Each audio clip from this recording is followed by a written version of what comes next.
vulnerabilidades dos indivíduos não são problemas de risco e de responsabilidade individual, mas da estrutura social.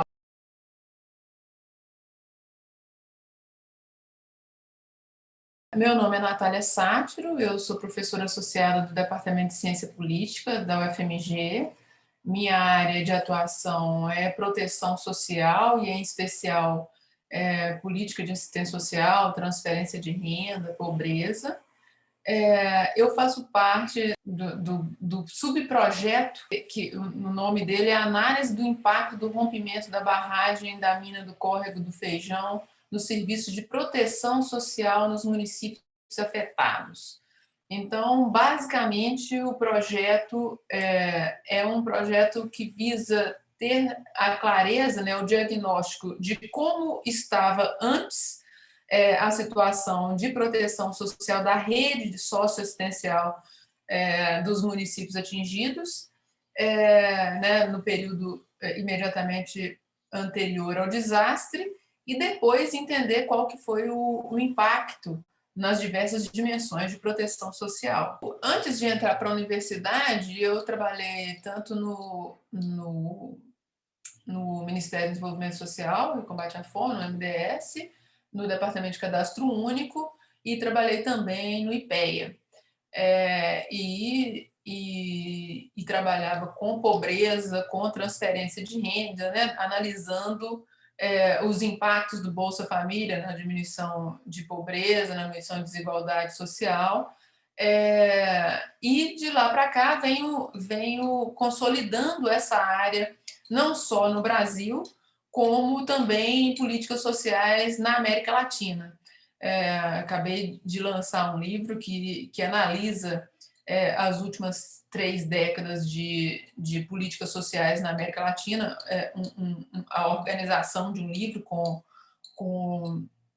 mais de uma dúzia de autores de diferentes países, fazendo um estudo comparativo de políticas e dos países da América Latina. Então, a minha especialidade é assistência social e políticas de família no Brasil e na América Latina, numa perspectiva comparada.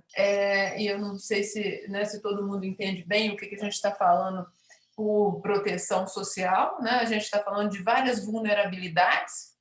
Então, no Brasil, a gente tem o Sistema Único de Assistência Social, que é o SUAS, que é dividido em proteção social básica e proteção social especial.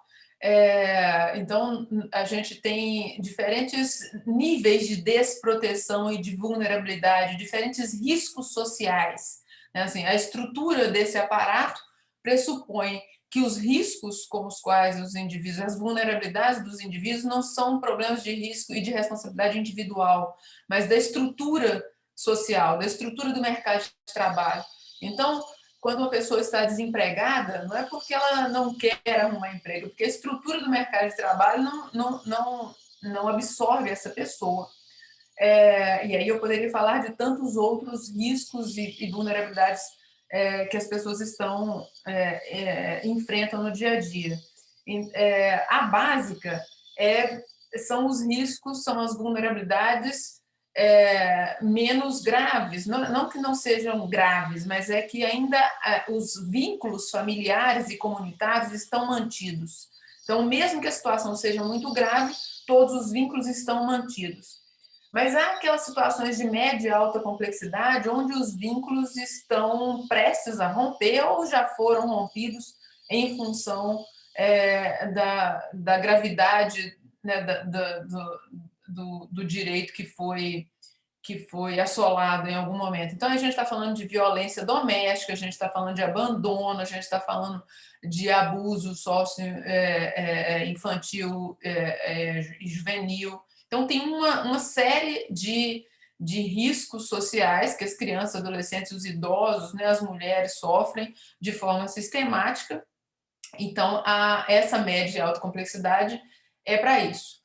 Em situações de desastre, né, a literatura que trata sobre grandes desastres internacionais, né, os grandes furacões,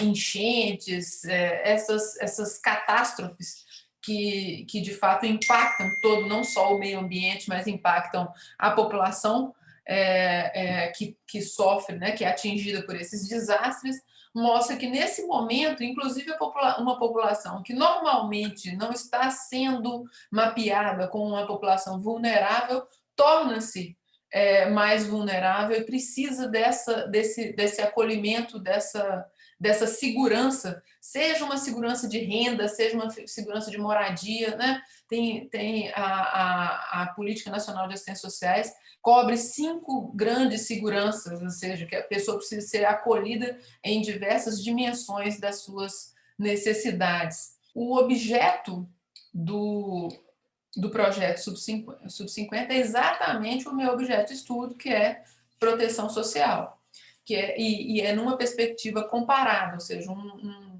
um projeto como esse, eu preciso tanto de entender o que ocorreu em cada município, porque depois eu tenho que pensar em questões de reparação e mitigação, e aí eu preciso saber o que ocorreu em cada município, assim como uma perspectiva comparada para eu ter noção de se o porte do município e a capacidade estatal deles, por exemplo, que é alguma coisa que eu estudo de forma sistemática, o quanto que ela faz diferença na capacidade de recuperação desses municípios. Portanto, desde o momento da composição da equipe, né, era exatamente esse o perfil de pessoas que a gente precisava, na medida em que é um projeto que pega a rede de proteção social dos municípios. Então, acho que é muito casada, né, as minhas especialidades com a necessidade do projeto. Num momento como esse que a gente está vivendo no Brasil, um momento em que está ocorrendo o desmantelamento de todo o sistema de proteção social, é muito importante que as pessoas venham e estudem essa área, para a gente analisar os reais impactos desse desmantelamento, desde a Emenda Constitucional 95 de 2016, que impõe o teto de gasto, e que numa canetada desfez uma série de mecanismos que foram criados em 25 anos para a construção do SUS, do SUAS, né, da Previdência, e isso a gente tem sentido isso. Então, para além dessa emenda constitucional, a gente também, nos últimos anos, viu a reforma trabalhista tirando os direitos, a gente viu a reforma da Previdência, portanto, é uma área que precisa de investimento humano, para que se estude mais, para que a gente entenda as consequências dessas mudanças e encontrar formas de reconstrução disso que está sendo desmantelado. Eu espero que os jovens e as jovens estejam com a energia, porque essa área precisa de muita gente.